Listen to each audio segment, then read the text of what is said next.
the main use case for blockchain for banks is banks don't trust each other, which is which is kind of fucking crazy because they expect you to trust them.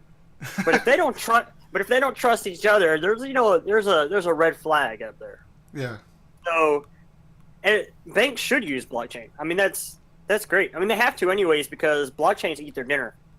Yeah. So, blockchains remove the need for an intermediary, Yeah. and banks are intermediaries. Mm-hmm.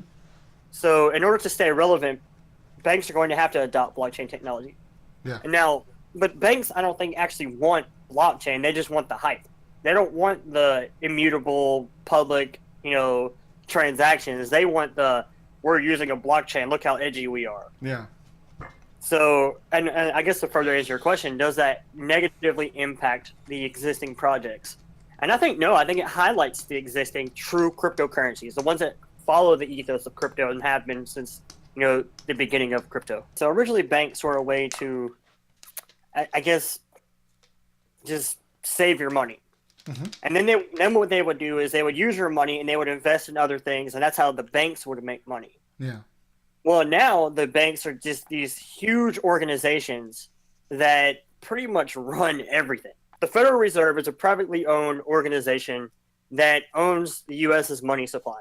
Right. And anytime the United States needs new money, they call up the Federal Reserve and say, hey, we need to build a bridge to nowhere. We need $10 billion. And the Federal Reserve is like, I got you, fam. and so like the government prints out U.S. Treasury bonds, which means a bond is you give me money and I'll give you money back plus interest.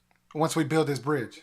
Once we build this bridge, right? Once we build this bridge and we can, ship things across it, which is never going to happen, but Right. once we do that, and we'll pay you back plus interest. And the Federal Reserve was like, man, that's a good deal. So they print off, fund coupons, Mm-hmm. and then they give them to the government. The government gives them bonds, and then the Federal Reserve cashes in on those bonds. Mm-hmm. And then the next step in that is once the government has now U.S. dollars, they give them to banks to, actually they'll pay their employees. The employees put their money in the bank. Uh-huh.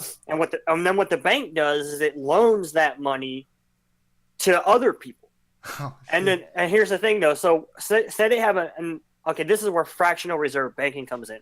So if they have $1 million, that can actually loan out $10 million. Mm-hmm. And then they just essentially created more money out of thin air. They're just creating money out of thin air and giving it to themselves. And it's this never-ending cycle. Right. Like it's almost like you're able to cash a check based on a hypothetical, right? Yeah, exactly. That's exactly what's going on. What's actually really interesting is if you think about it, every dollar that's in anybody's pocket is just an instrument of debt. It is just that every dollar, every fucking dollar. It doesn't matter where it is. It could be laying on the side of the road right now. If that dollar was actually paid back in full, there would be no dollars in existence. That's true. Because, yeah, it has to be. Because the Federal Reserve gives dollars to the government for bonds that are worth the same value, supposedly, but interest. So not only would there be no dollars in existence, but the government would owe the Federal Reserve money for even buying the bonds. Because the Federal Reserve loans money to the government, Uh-huh. if the government were to make good on those loans and buy back all their bonds, Uh-huh. there would be no dollars left. Not only would there be no dollars left, the government would be in the hole because they owe interest on those bonds. Right. Are we the only ones that do that? No, most countries with a central bank do that. It's the greatest scam of mankind. So is this what inspires you to sit there and code all day and say, "Hey, I'm gonna make some money that's real money"? Yeah, yeah, I'm gonna make real honest money. Absolutely. So the Federal Reserve actually has a white paper. It's called The Modern Mechanics of Money, and explains all this stuff. Yeah, dude. A lot of people don't know this, but yeah, that's crazy. It's called The Modern Mechanics of Money. I'll send it to you later too. I got it also. Oh, yeah. But so I read it, and the first time I read it, I was like, "This is fucking nuts!" Like they are literally just making money out of thin air, and nobody knows how much there is. There's just this undefined amount of money that these dudes have. and like and it's complete, and you can't audit the Fed, so you actually there's no way to know. And this is originally where the topics that were being talked about mostly in Bitcoin in the early days, Mm-hmm. and that's why Bitcoin took off so fast, is because it's the first time in history that we have an honest money supply.